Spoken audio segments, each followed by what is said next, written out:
Catherine Bernardo update. And during first cycle ng Pilipinas Got Talent, binigyan pa nga sila ng flowers ng mga judges at host.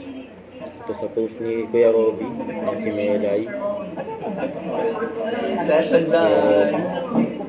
Si Catherine. So mag-ready na tayo for the So Victoria. parang part siya ng package. Yes. Hello, Ito pabati ni Mami Min, Top 10 Official Fans Club. Support sa Catherine and Alden.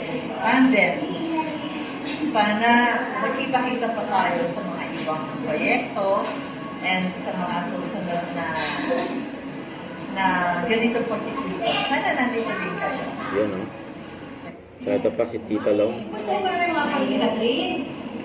I know they're very well. Huwag kayo masyado naniniwala sa mga fake news. Basta tanguin na lang si Tita Lo.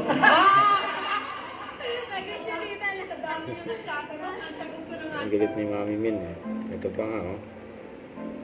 Yan, congrats kay Catherine. Bilang judges sa Pilipinas Got Talent. Yan isa sa mga abangan niya.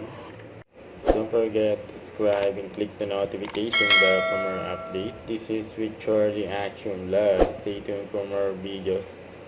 See ya.